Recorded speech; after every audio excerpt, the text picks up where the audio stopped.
Good morning, or good afternoon, depending on where you are in the world. We're going to be giving everyone just a couple more minutes to join um, before we start our session. Um,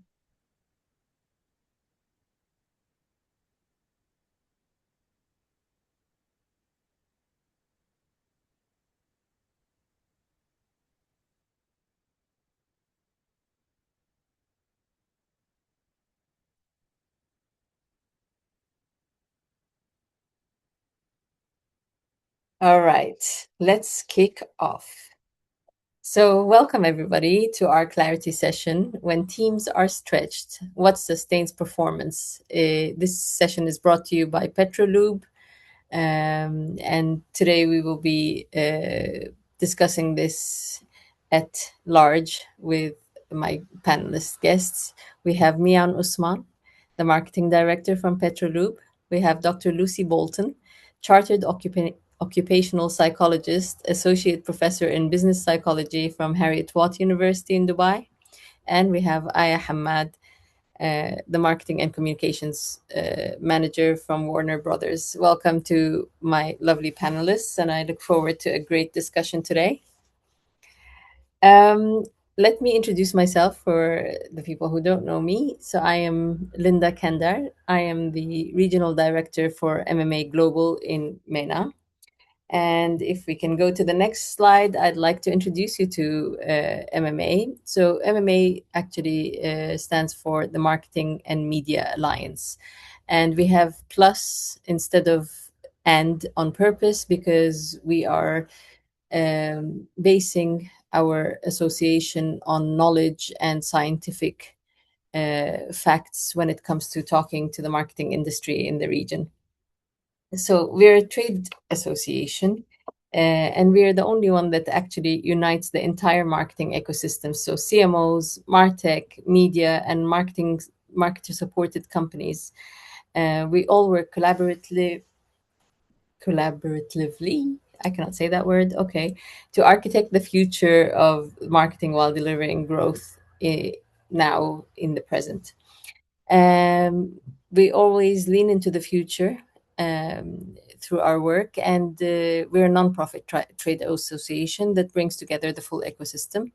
And we are by CMOs for CMOs. So, what does that mean? We actually work with CMOs globally to make sure that they are able to do their job the best way they can with some scientific backed research, scientific backed formulas that would enable them to power the growth that is required out of marketing teams across the globe.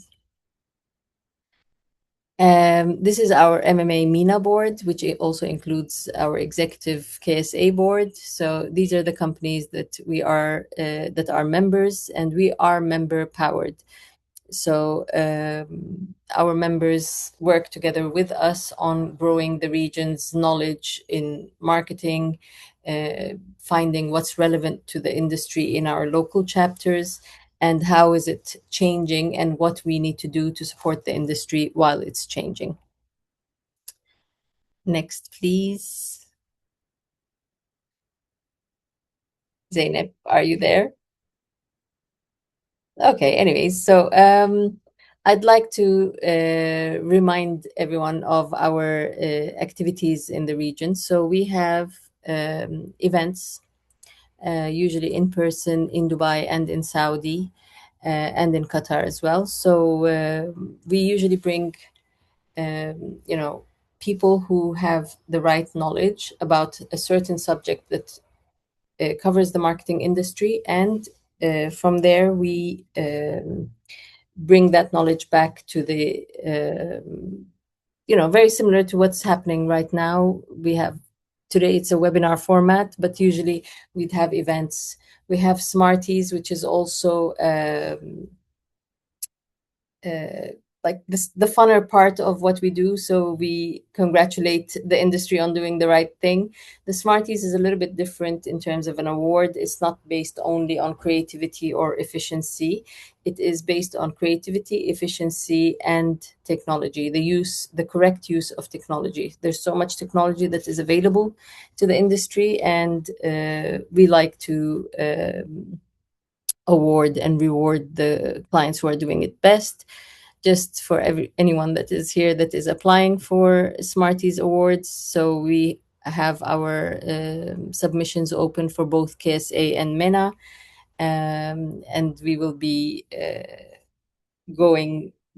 These are the deadlines, so keep it in mind, please. So let's kick off today. When teams are stretched, what sustains performance? Marketing teams are expected to deliver more, faster, and with greater precision. The highest, most important thing now is precision, with all the data that is available to us, with everything that is, handed to us as marketeers. We are expected to go to market with as little guesswork as possible. But like this session will explore how organizations are maintaining performance while managing increasing demands and workloads and expectation. The focus is on how leaders are structuring teams, setting priorities, and enabling sustained performance in a high-paced environment. So, to kick us off today, I'm going to put one very generic question out there. What is the biggest misconception about maintaining performance when teams are under pressure? So maybe we can kick this off with Mian. Um, Yeah, so thank you, and glad to be here, and for all those watching us, listening to us. I hope that this session is fruitful. So to your question, misconception. I think one of the biggest misconceptions during uncertainty and the times that we're seeing right now, for example, is everybody has this mindset to play very defensive, right? We have this mindset that marketing needs to cut costs, you need to cut budget, innovation slows down. And so generally, you get into a very defensive mindset. And I think that that's the very thing that sometimes organizations, when these uncertain times end and they get to regular periods, those that took the more defensive role don't compete well in the longer run. I think the mindset should be very different. In certain times like this, it might actually be smarter to invest. You may need to naturally reduce waste. I mean, I can tell you from an oil and gas perspective, times like this are quite uncertain. But for many companies, it's the time to really put money behind the brand, put money behind the marketing, perhaps more focused on exactly what you want to achieve. But I think the misconception of having to cut is something that one should be wary of, and change their mindset from defending today's business to looking towards and gaining share for tomorrow. yeah, yeah, absolutely. I mean, the first we've had a few of these clarity sessions on different subjects, and from brand perspective, I mean, the first thing to go was the budget for branding, like Yeah.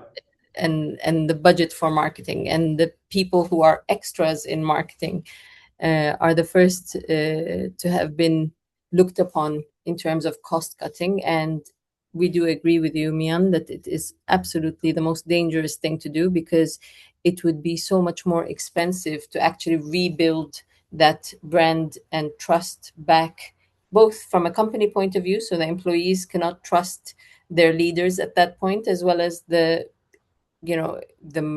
clients seeing you cut down that way will have less trust in how much your brand is willing to stand the test of time. Okay, so at what point does doing more with less stop being a productivity challenge and become a leadership challenge? So I'd like to address this to Dr. Lucy from an academia point of view. I mean, cut down, Mhm. do more. We have Yeah. to cut down and do more. So how does that work on a theoretical level, Mhm. and then on a more practical level? Yeah, absolutely. And I think it's obviously happening a lot in the region at the moment. So I think doing more with less stops being a productivity challenge and becomes a leadership challenge at the point where the trade-offs are no longer explicit. I really liked Mian's point then about defensiveness because I'm big on leaders being transparent and communicating. So I guess at a basic level, productivity is about how individuals manage their time and their tasks. But when perhaps roles are combined, expectations on individuals and teams increase and resources are constrained, as we're seeing in marketing teams, as you mentioned, you quickly reach a limit where individual effort is no longer the constraint here. And at that point, it's where the system or the organization is becoming the constraint. So we do need to look beyond the individual role. And I think that's where the leadership challenge comes in. Now, from a psychological perspective, this can show up in cognitive overload, decision fatigue, and ultimately reduced quality of thinking. And I know a number of you will have probably heard of Daniel Kahneman and the different systems that we use to make decisions. Obviously, there is system number one, which is the fast, intuitive decision making that we do under pressure that can obviously be not as effective. And system two is where we make more slower, excuse me, rational decisions. And obviously, in times of pressure, when and fast-paced markets, we take those shortcuts and we often make short-term reactive decisions. Now, thank you for sharing this slide because, as I've said before, I won't turn it into an academic lecture, I promise. But this is a tool that I often share with industry that I'm sure many of you have seen before, but it's just a simple framework. So I do a lot of team coaching in organizations, and it's what I use to help shift teams from doing more to focusing better. And I guess what becomes critical when teams are stretched. So, in high demand environments, there's a natural pull towards certain activities. Everything can start feeling urgent. So, you can see here in the Eisenhower matrix about the impact and the urgency. And Eisenhower talked about saying, he said, what is important is seldom urgent, and what is urgent is seldom important. So, it's really important for leaders and individuals and their teams to consider this kind of matrix. And basically, the high urgency, high impact work, the do in the top right corner is often, this is what actually drives performance. We know it's important, we know it's urgent, and we focus on it. Your strategic priorities, your key outcomes, etc. This is where the high impact work happens. But it's that schedule section, the top left box, that often gets squeezed out, like planning, innovation, capability building. And the challenge is that when teams are under pressure, that quadrant on the matrix is usually the first to disappear. Yet that's what actually sustains performance over time. So I think if there's any cost cutting, restructuring, the leadership challenge is to really consider these aspects. And leaders are the ones that shaping what gets prioritized and what gets deprioritized and how realistic the overall workload actually is. So I think it is really important to really define that tipping point, and consider the human aspects and expectations and things like that. Yeah. So So hopefully that's useful to share. it's very useful. So if we're to look at this between long term versus short term growth during times of inconsistent, anything. It could be prices dropping, it could be a regional conflict, it could be anything. So when it's long term, you have Mhm. longer time to do the lower urgency stuff, but when it's shorter term, is that what you're saying? You have to go to the high urgency box and concentrate your efforts there. Yeah, basically these cannot be overlooked. And when there's times of uncertainty and everyone's feeling squeezed and potentially burnt out, everyone almost panics and does some of management, and leaders can often think the low impact work is key. It's seen operational tasks are very important. We're not going to overlook that, but we have to really prioritize, and you need time and space to make those system two decisions to have the bigger picture and the clarity around what's Yeah. good for your team and your organization. At the bottom there are some tasks that can be can be delegated. It doesn't need to be done necessarily by everyone. And often the tasks at the bottom can consume more time than they should. I won't bring AI in at this point, but I think that's where we could consider AI for some of these tasks, as a lot of people are doing. Um, and then, yeah, low value work, noise, distractions, and also people can run around feeling busy, being busy, and doing a lot of these low value tasks. And we need to somehow need to redesign the jobs and the teams to make sure that there's real impact. It's not just volume of output and outcome. Great. Thank you, Dr. Lucy.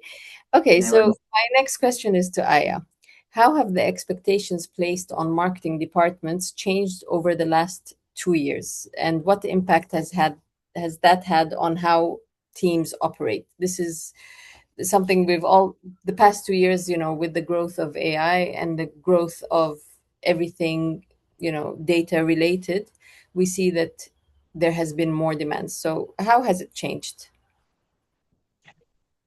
I mean, as always, it continues to be on the rise. Always more is expected from marketing teams because honestly, as a function, we kind of merge commercial with technological, with community and culture. We're kind of the melting hop of any really organization. So there's always a lot of expectation and a big role that we play. So it's really important for us as leaders and equipping our teams to kind of keep up with all that's evolving in terms of technology, in terms of tools that enable us to deliver our jobs. But how can we deliver the amount that matters? It's really always about reading the signals of both how what you're putting out there is performing and delivering, and what kind of an impact it's actually, providing for your brand, and how your team is still sustaining under that amount of pressure. And going back to the the tool that or the table that Dr. Lucy has shared, it's really important to have regular check-ins with your team and kind of say, okay, before we start this, how important is it?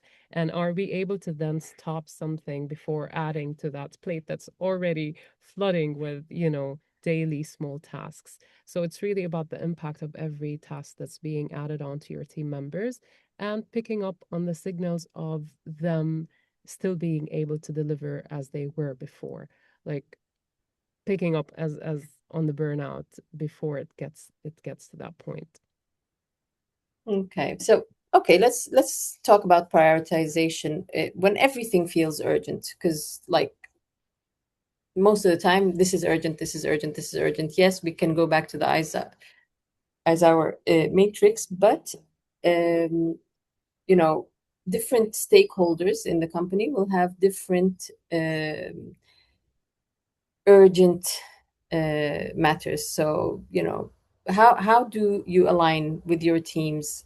Like, is there a strategy meeting that you all go into in terms of, with the CMO, with the CFO, with the CEO, and say, okay, this is what marketing needs to achieve? Is that really being done in real time, or is it a little bit of, this is my urgent request as a CEO and you all have to fulfill it? How is it?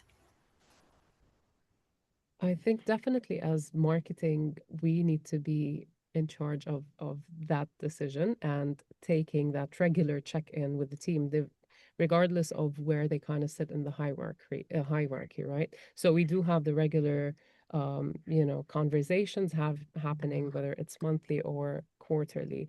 But it's really important to be agile and create these discussions if certain things need to be changed given, let's say, a lack of resources or a budget hold that needs to be done at certain circumstances. Budgets might not be cut, but could be requested to be shifted somewhere else where there is a higher result that needs to be achieved at that moment in time. So I think these conversations, kind of work on case to case basis, in addition to these regular ones that happen periodically as scheduled. Okay, thank you. Okay, Mian, I'm gonna ask you because you've been heavily impacted by what was going on in the region. And what changes have you made to the traditional marketing team structure to actually be able to work more in an agile way and answer the demands that are coming your way? So I think I would speak to this beyond just the current times, because the marketing team and structure is naturally changing because of how marketing itself is changing, right? Irrespective of difficult times or good times. With the advent of AI coming in, the role of marketing is, there's more demand on many of the roles that you had previously. So if I were to pick up, pricing role, for example, gone are the days where you expect a pricing manager just to look at margins. You're expecting pricing managers to know how to do predictive pricing, how to use AI tools to be able to achieve that.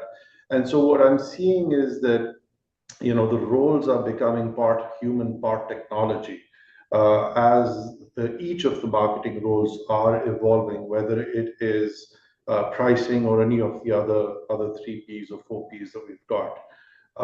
What I'm also seeing is a change in how new recruitment is happening, right? Yes. So when we're bringing in people, how colleges are training them is something that they need to now look into. So your conventional four Ps is not going to work. They need to be taught how to integrate AI into the product picture. The other thing that I'm seeing changing is that the concept of marketing, and this is where I think, speaking to that piece around leadership earlier, is that capability can now reside across the organization, right? I'll give you an example. Just the other day, we were developing a label for a product, and lo and behold, we had somebody from the supply chain team send me five options because they know how to use AI, right? So you're not going to stop anybody. And I think that takes the style of leadership also starts to change. So you are open to good ideas wherever they may come from. You just need to make sure that the guardrails are there in order to ensure that they're on brand. But the concept of reverse mentoring starts to open up, the concept of giving people the opportunity to use AI, to fail a few times. All of that starts to really impact not just the structure of your marketing team, but the approach to how you do marketing within the organization. Yeah, that's very valid. I mean, we've been hearing a lot about AI and how it's shifting behavior across the board. I would be very interested in getting some input from Dr. Lucy on this point, as you're preparing the next generation to come into the marketing industry. What parts are you doing differently than you would have done a couple of years ago before AI took over? Yeah, well, it's a challenge as well. I think the universities have a really important role to play with AI. And I think initially universities were scared of it because the students are using it to do their coursework, do their essays. But I think gradually we have seen a shift where the universities and the academics are embracing it more over the last, few years. Well, more recently in the last year or so. So it's not just about detecting AI for students. I know particularly in our programs, in the business school, we are really looking at how to integrate AI assessments. So not just putting AI in our teaching tools, but shaping how people think about using them. And our students, so we embed it in the curriculum as well. For example, I lecture a lot on coaching psychology, business psychology, but my colleagues and I have been looking at exactly how business psychologists are using AI. How can AI be used in coaching processes? And I think a big shift about the capabilities that we're trying to instill in our students is around critical thinking, judgment, ethical awareness about AI, the ability to question the outputs. So we are trying to get our students to use AI. I've been asking them to use AI in coaching processes and systems and understand how they can use that to their benefit in their careers. And I think because as AI increases output, the real differentiator, and in marketing, and we were just talking about hiring and things, a differentiator when recruiting people becomes how well people can interpret and challenge what they're seeing, reflecting what the other panelists were saying as well. So we want to integrate AI into the thinking and not just bolt it on as well. So don't treat it as a separate subject. It really has to be embedded in that problem solving, decision making, creative work. And as Mian just said, you can get more information. We can almost get overstimulated by all these AI options now, which again comes back to things like burnout and our energy management that we have in the workplace, and almost too much choice leads to more cognitive overload and more decision making, and it can be a vicious cycle there. So it's about, yeah, we're Yeah, trying to teach, decision making around yeah. it. That brings us to the I, next. Yeah, sorry, Mian, please. No, I was just going to add to Dr. Lucy's point. I think one of the things she talked about is students being taught to look at the outcomes and how to use AI. And I think it links to an important thing we see in organizations as well, which is governance and AI governance, right? Because AI will spit out so many things, and it's also you need to understand what can you actually share within the AI world and so on and so forth. And the information that comes out, a lot of people are just using AI and cut pasting it and sending it across. And there's no sense of governance around that. And I think that in itself is going to become or is becoming its own subject, right? Yeah. Perhaps Dr. Lucy might be able to shed more light on that, but that's what I'm seeing happening and becoming an important aspect of what we look for when we hire and what we want to embed in the capability set of our teams now. Yeah, I mean, this is also a very important point. So the double-edged sword is everyone knowing everything.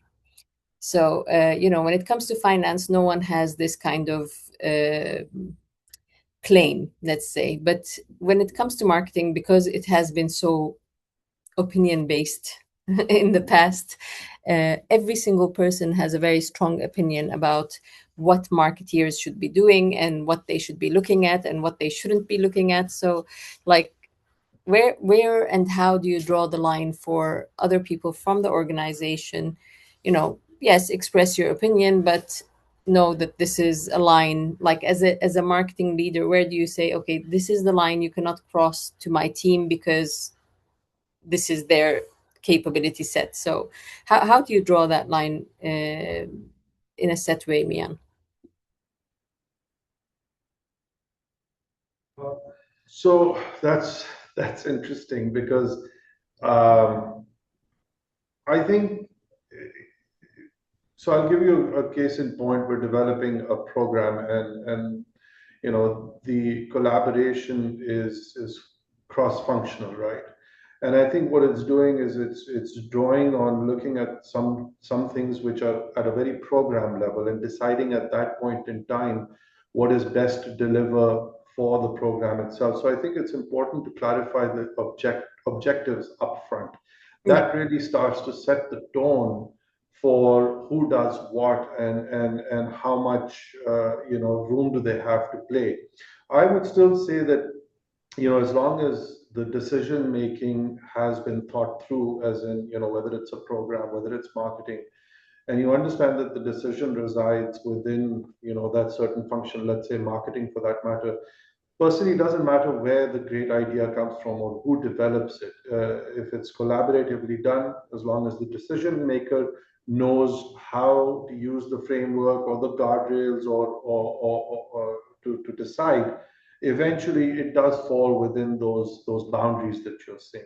Yeah. But in the new world, I'm telling you what I'm seeing constantly is that, and I encourage it in so many ways, is that across functions, people come up with great ideas, great suggestions, and you really have to take the call there and say, okay, you know what? When it comes to decision time, these are the criterias we'll use to make that decision finally. Yeah. Yeah. Okay. So what capabilities are becoming most valuable in high demand environments, Aya? In like, you see that as the most important thing rather than I'm keeping it open so you can fill out For sure, for sure. So basically, really, what really matters in a talent that is currently in your team or you're looking to hire is their willingness to want to learn, to remain curious. And as we were just saying about AI, it's out there and it's available to the public, really. But it's just how you choose to equip yourself with the knowledge that matters to the role you're playing within an organization and within a team. So that agility, that curiosity and openness and willingness to always want to be on top of things that obviously add value to your role.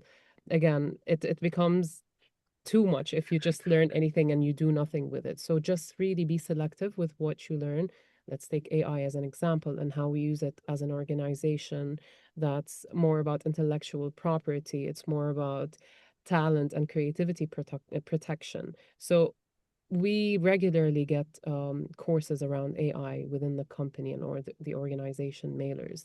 And we use it more of a tool to kind of streamline work processes instead of replacing the human, creative input and eventually the output that comes out of it. So yes, AI is getting to become a part of our daily lives, whether professionally or personally, obviously. It's just to be selective with what you use it for and what comes out of it. Yeah. I think I've witnessed somewhere someone saying that AI needs to be at the assistant level and never at the managerial level. But we are seeing content out there that suggests otherwise, where we see a lot of repetitive AI content popping up on LinkedIn, and people are trying to say what they want to say in a way that they let AI do the content creation for them rather than them being the editor. So we always say, keep AI as the editor for now and not the author.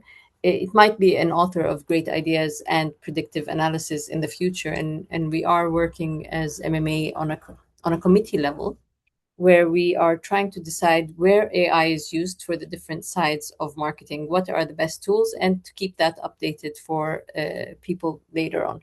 Okay, so under high stress, what signals tell you a team is performing sustainably versus simply pushing harder? Because, you know, when anything urgent comes up, or when, there's a new campaign, or, everyone just push, push, push. When do you realize, okay, this pushing is actually hurting our team right now because it's creating other gaps? What are the signals? If I may pick this up again, I think the signals are rather, for me at least, I would pick up on the negative one, the different patterns and, the lower energy, the lower creativity level as well. Sometimes you just start getting these blocks because you're so stressed out and your plate is super full with so many urgent things that, again, if we say everything is urgent, then it eventually equals nothing is urgent at this point. Like not every task can be at the same level for sure. So you need to pick up, in my opinion, on the signals of your team members, and you know their patterns, you know how they usually do get their job done. So again, I think it's worth going back to the point I mentioned in the beginning is regular check-ins. It's really important to let teams know that their efforts are acknowledged, but as well let them know that if you are putting so much effort into something that's not delivering what we initially thought it would, then let's say, okay, we stop this and relook at your workload. Is there anyone functionally that can also support us? And, it becomes a more collaborative project in that sense. And we are lucky in that sense that we do have multiple functions that provide us with different skill sets. And we often resort to that cross functional kind of collaborative workflow. So I would really encourage that for Yeah. sure. Cross-functional has become a new thing in working environments. It never used to be a real thing. Everyone was exactly the opposite: stay in your lane. Like that was make sure you don't step on other people's feet and like or toes. So okay, so Can I add something there, Linda? I Sorry, want. just My next question was for you, anyways. oh, It was was it? I'm already creating jumping in. creating psychological safety. That's the one I wanted to go. Exactly what I was going to add. We're on the same page. Thank you. I was going to say, because following on from what Aya was saying, that one of the key early warning signs is one of the biggest indicators of teams not performing that well is actually silence. When people stop speaking up, they stop challenging the priorities and they stop saying when something isn't working. And that is exactly what you mentioned, that we call psychological safety. When people are overworked, but also in times of uncertainty and when trust is gone as well, the team don't feel that it's safe to speak up or take risks. And that's not sustainable in teams as well. So psychological safety is, it's really important for reflection, for open dialogue, for teams to be working well. And something else I've just thought of actually is about groupthink, coming back to decision making. And when teams are overstretched, there is that, it might not seem like silence, but it's silence, like we said, about speaking up and critical thinking. And under stress, people often have more desire for alignment, and that overrides critical thinking and challenge, which again can link to AI. So when we're all feeling overwhelmed, we turn to AI. We just send anything off to our boss, and reports are written by AI, and we're not using the brain, but we're trying to tick off jobs. Coming back to again what we said about everything feels urgent, which means we're not prioritizing, which means we're not working effectively, and there's that time pressure to think quickly, to think fast, and we're not coming back to AI. I kind of feel like we're losing that human nature, that human skill, the creativity, the judgment, like we said. So sorry, So I'm thinking as we're talking here, it's all linking up. what would you advise someone in that position at that point, as a coach for managing people? Yeah. What would you advise to, like, actually, come down and do, like, lead effectively at that point? And there's always this coming back to the defensiveness that was mentioned earlier, and when profits is the main aim, and everyone has to produce, we focus too much on the volume of output, like we said, not the impact. So bringing in, I guess, a coaching point of view, it is about taking a step back and reflecting. I guess the leader would have to recognize the issues, but then team coaching is always a great solution, and even giving people just some space to check they are all on the same page with the goal. Do they understand how each other are working, understand their peers and how they work together? Organizational behavior is all about people and how we interact, and we're all different, and we have to recognize that and recognize our strengths, and how we like to work. I always say that, like, technology and the tools, systems we use always have manuals, but as people, we don't. And sometimes, think about your team and how people like to communicate, how they like to work. We are different, but I think, and perhaps even that, coming back to that matrix that I shared earlier, the Eisenhower matrix, perhaps even doing that as a team, and it can even help delegate and see how it goes. And again, coming back to what I was saying about check-ins and thinking about including the end users in these decisions, and transparency, and helping them feel listened to as well, to allow that psychological safety, and don't just let things go on until everyone burns out, because often teams can look like they're functioning really well for a while, and then the burnout can just happen and they can get fragmented, and yeah. So okay, I'm gonna take this to Mian because he has quite a big team that he's managing. Mian, you see someone key in your team shutting down. You actually witness them, like, putting up their walls and trying to do the safest thing to just keep their job, keep their head down, and going on with something when things are a little bit stressful. How do you coax them out? How do you bring them back to life? Oh, well, I mean, look, it's just, if the assumption is you have a relationship with the individual, and if the relationship has been created well, it's just as simple as calling them, sitting them down, take them for a coffee if need be, let them de-stress, and you have to understand and empathize in so many ways what they're going through, right? And many a times I'll just sit and simply speak to them and understand what is the underlying cause, right? Workload naturally. So, by the way, I do use the Eisenhower matrix religiously, and it's an awesome tool, for myself. And then even when I coach my teams, I say, look, okay, you've got a lot on your plate. Let's put it down. And we start to literally just list the 10, 15 things or the five, whatever they have on their plate, and we start to prioritize it. We say, okay, these three things are important. And what I tend to do is that the eight things that I take off, I make sure I take it off, because what many people do is they take the eight off, but leaders then feel uncertain, and they put three more back, right? And the idea is that you as a leader, when you take that workload off, you have to then stand in for him, right? And so you got to maybe even report upwards and say, look, we're only going to focus on these three because they tie to the strategy and so on and so forth. So when you see those telltale signs, call them in, have a chat, prioritize with them. Many times remind them of the great work that they are doing so that they're encouraged, and always let them know. And what I always do is let them know, fine, you failed, so what? As long as we are aligned on our objectives and we give it a shot, the failure is fine, we'll learn, we'll move on. And so, yeah, that's generally how I manage.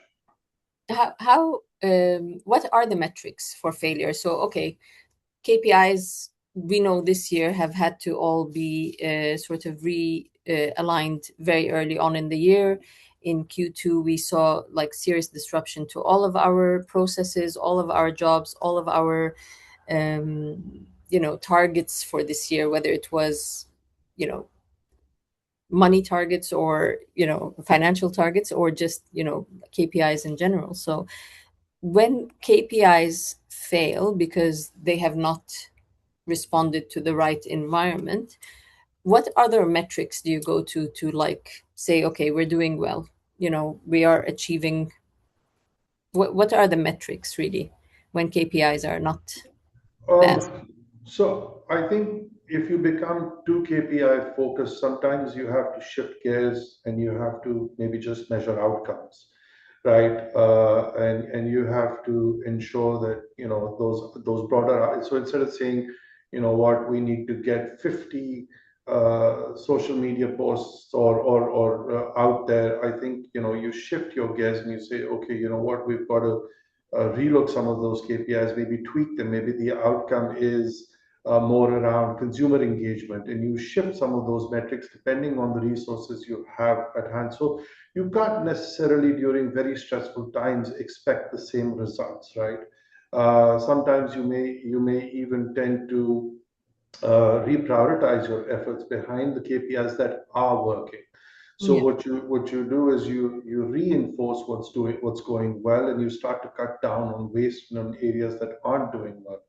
And so sometimes that's how you will relook some of the KPIs, some of the outcomes that you're trying to do. The other thing naturally is timing, because you want to make sure that you deliver on time, right? And you're not prolonging things. So many a times you may take calls to slightly pivot, maybe even reduce the scope of the project, as long as the essence of the project remains and the objective, the overall objective is generally being met. So you do change gears, and I've had to do it many a times.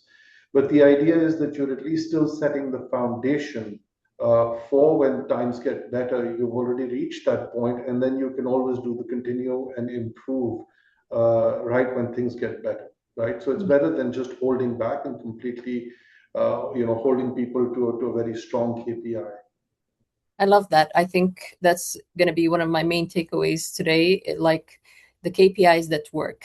Sometimes we think something is more important than other things, but the market will tell us from its shifts, from whatever is working and what's not working. This is a more respondent KPI at this point. So put your efforts behind it. I mean, that's basically what Aya and Lucy were also saying about shifting and making sure that you are reflecting what's happening in the market. Okay, so what early warning signs suggest performance is becoming unsustainable? Dr. Lucy, maybe from a practical, from a theoretical point of view, there are signs that you usually look out for. Yes. So early warning signs of performance not being sustainable. I'm automatically thinking of burnout, which I know we've already touched on, and we've touched on things around psychological safety and silence and things. But I think one of the challenges when performance is under pressure is that it can often look like high performance. I'm going to repeat what I said before, where I think that teams and individuals can look like they are delivering, but you need to look behind that and how it's being delivered over time. Activity can increase, but clarity can decrease. So there's more work happening, but less alignment on priorities. People might be unsure of what really matters. I mentioned about a different kind of silence where people aren't speaking up, people aren't challenging things, people aren't questioning things. And I think in many industries at the moment in the region, that's happening with cuts, redundancies. People are trying to be a good employee, but it's not, it's difficult, it's really hard. But again, I think a decline in decision quality, as I mentioned before, when people are feeling reactive, anxious, stressed, under pressure. Behavioral signs, obviously, people being busy, working longer hours, seeming more, stressed, irritable, those kind of things, but actually the impact is not always from the output. So kind of a constant sense of busyness, but with little or less progress. And all of this points back to what I said about cognitive overload, where people don't really have the space to think properly when Yeah. there's a lot going on. I really liked what Mayan said about how he almost micro coaches his employees, by the way. Because I think as a leader, you have the challenge, like I said, of the cost of bringing in coaches and doing a coaching program. It's not always practical and realistic, but the manager as a coach and micro coaching can really help. It can be small interactions every day that can help, even just give people the space to think. Because we have to be realistic about what can be implemented in the workplace. But I think kind of people moving from proactive, impactful work to more reactive work. Yeah. Mm. Yeah. I think also, I mean, I've never been busier. Like during this this time Yeah. when everyone was actually like completely quiet, we all were Mm-hmm. busy internally. We all started, I mean, most people try to prove that their job is very relevant. And Absolutely.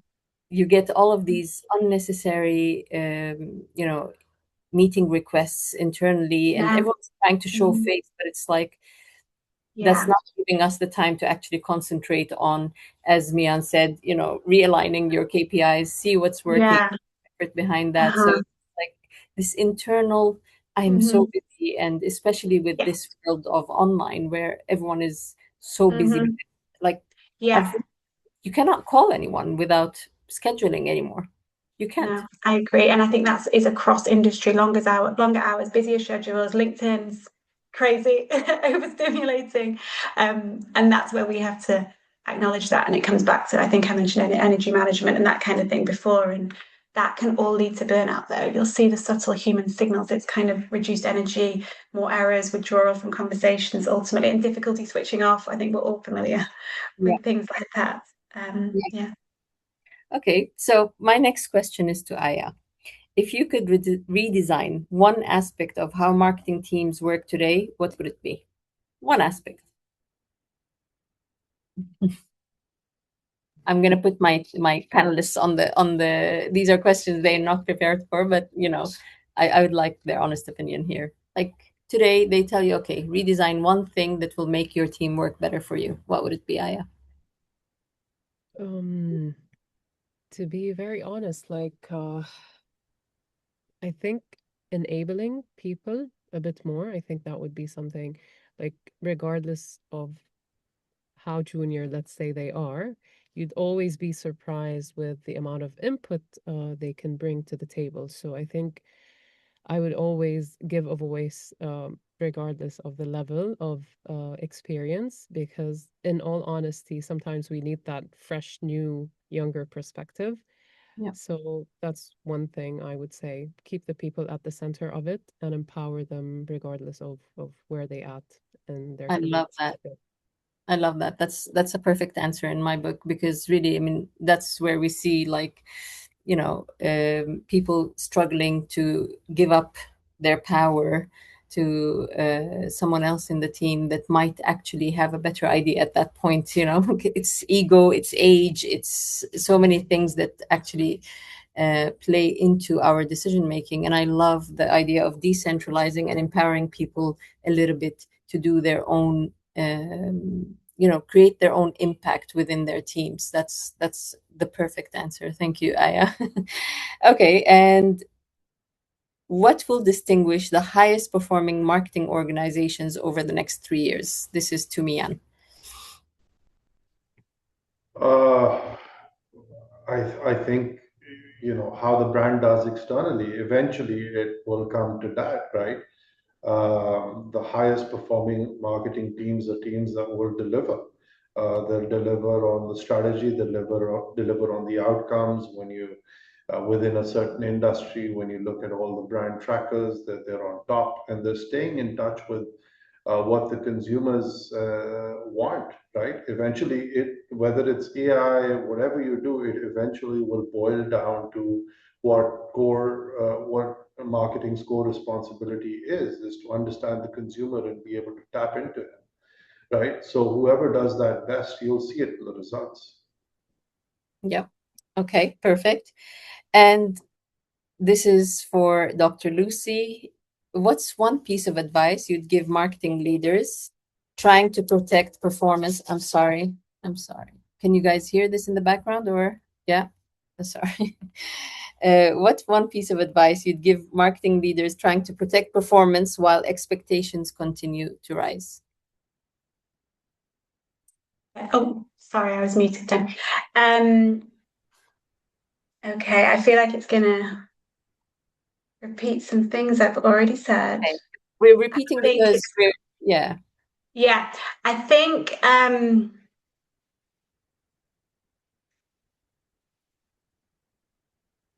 coming back to that prioritization again and where you place people's attention and looking or giving respect to people's time and attention for decision making, looking behind the busyness, as we've just talked about.